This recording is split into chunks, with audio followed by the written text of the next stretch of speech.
और शायद हर खेमे में, हर कोने में जब हम जाते हैं तो ये सुनते हैं कि डिलीवरी चाहे चैनल में हो चाहे पहले सर्विसेज में हो, अगर कोई कर सकता है तो वो कातिल साहब है। हाँ, ये कर सकते हैं, ये कर सकते हैं। वो हाई कोर्ट का बता रहे थे, सुप्रीम कोर्ट का जजेस भर दिए सारे आपने। अभी डेयरी का और कह देता हूँ एक।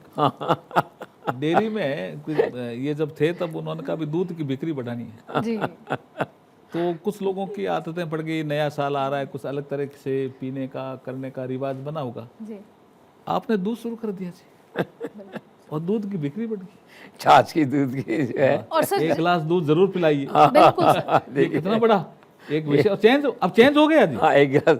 अभी सुषमा अरोड़ा थी वहाँ, उन्होंने बहुत अच्छा काम किया नहीं डेयरी सर, में। उस समय की बात मुझे याद है, मैं तब वहीं जयपुर की हूँ, पढ़ती थी वहाँ पे, तो उस कैंपेन का इतना घर घर में असर था कि माएं बच्चों को पकड़ के एक गिलास दूध पिलाती थी मैडम के उस फोटो के कैंपेन साथ। आपको असर पता है ना बिल्कुल सर, मैंने पिया उसकी डांट खा के। और वसुंधरा राजे जी ने भी कई बार इसका जिक्र किया क्योंकि उस यूथ समय ने कोका कोला पेप्सी छोड़ के छाछ पीने लगे, छाछ सरस की दूध छाछ, सरस की छाछ जिसे कहते हैं।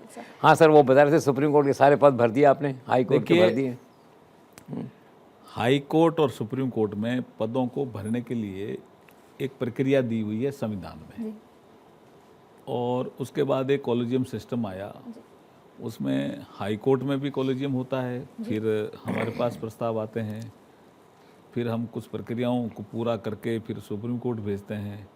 सुप्रीम कोर्ट भी अपने उन नामों पे जांच करके हमारे पास भेजते हैं, फिर हम उसको अपॉइंटमेंट करने की प्रक्रिया में लग जाते हैं। तो ये थोड़ा गोपनीय प्रक्रिया रहती है, लेकिन हमने इसमें तेज़ी इसलिए लाए कि जजों की संख्या ठीक ठाक होनी चाहिए। हाई कोर्ट में भी पहली बार राजस्थान हाई कोर्ट में इतने जज नंबर बढ़े हैं, नियुक्त हुए हैं।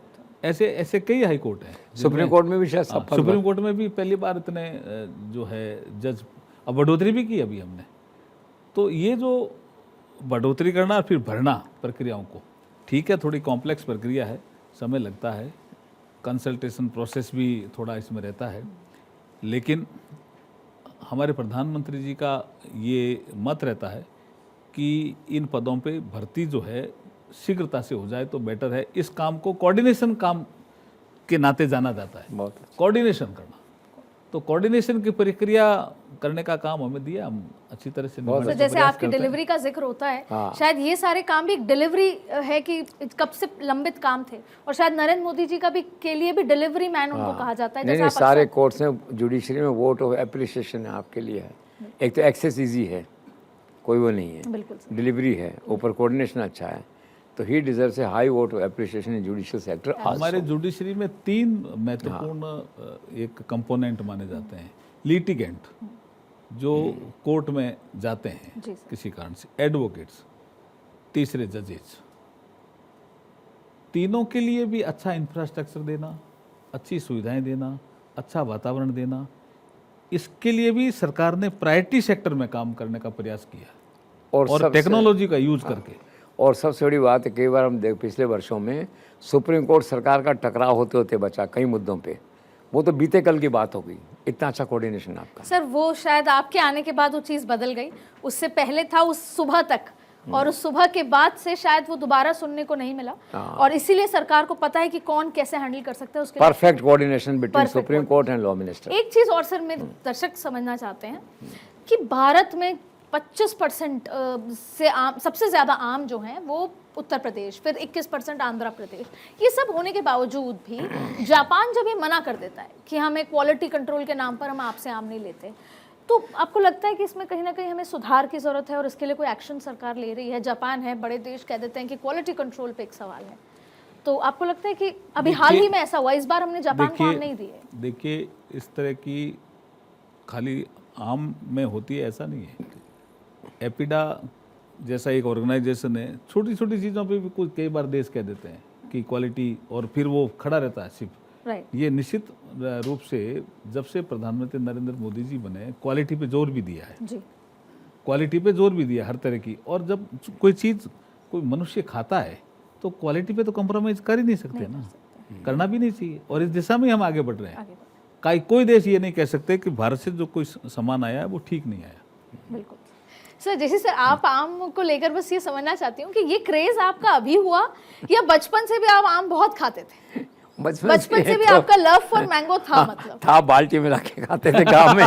बाल्टी में हम निकालते, क्योंकि उस ठंडे समय पानी डालते ठंडा थे करने का और कोई तरीका नहीं था ना। और बाल्टी खाते में। थे। और एक इंटरेस्टिंग किस्सा आम का सुनाऊं आपको। नौकरी में थे जब मैं ट्रांसपोर्ट कमिश्नर था, तो राजस्थान हाउस में रुकते थे अपन। जी। तो राजस्थान हाउस में दिल्ली में गया हुआ था मैं, हैं।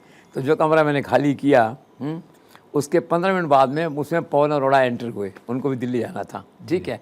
तो अंदर गए वो, जैसे बाथरूम में गए तो बाथरूम बगल में एक आम ऐसे खाया हुआ छिलके के साथ में ऐसा पड़ा हुआ था। तो उन्होंने कहा कातिल साहब आए थे क्या? उन्होंने कहा हाँ।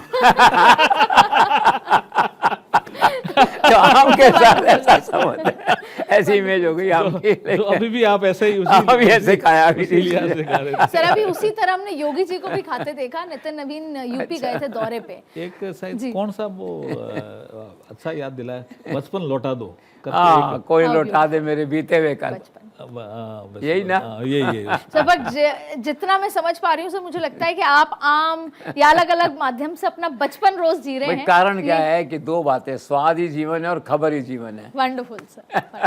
और जगजीत सिंह ने तो गाया भी है वो बचपन की कश्ती। बिल्कुल सर, क्योंकि लाइट मोमेंट है और हम रैप अप कर रहे हैं। बचपन की कश्ती, बचपन का। Beautiful sir. सही और लाइट मोमेंट है, हम रैप अप कर रहे हैं। मैं चाहती हूँ कि दर्शकों को आज जाने से पहले आप दोनों इस पूरे जीवन में आपने कोई एक मूल मंत्र सीखा हो सक्सेस का या बेहतर जीवन का, क्या होगा सर? देखिए, आदमी को एक तो विनम्र जीवन में होना चाहिए। आम भी हमें सिखाता है। आम जब पेड़ पे लगता है तो पेड़ नीचे झुक जाता है, तो विनम्र होना चाहिए। अगर किसी पद पे पहुंच गया तो भी विनम्र होना चाहिए, नहीं पहुंचा तो भी विनम्र होना चाहिए। और दूसरा, आम की तरह मीठा होना चाहिए उसका व्यवहार। सर आपकी तरफ से दो शब्द। दो शब्द है कि hard work has no substitute, Wonderful. Number 1। Number 2, by peace at every cost, it is never expensive. Wonderful sir. Thank और you. बहुत बहुत शुक्रिया आप दोनों का। और शायद ये जो गोल्डन शब्द आज हम लेकर वापस जा रहे हैं, अगर उसे जीवन में अपनाएं तो हम भी जीवन में बहुत कुछ आगे कर सकते हैं। सर आप दोनों का बहुत बहुत शुक्रिया जुड़ने के लिए। और सर बस जाते जाते मेरे बीकानेर के दर्शकों के लिए, आम के बाद भुजिया खाने का मन जरूर आपका कर रहा होगा सर। निश्चित रूप से कर रहा है। Thank you sir, thank you. Thank you sir, thank you.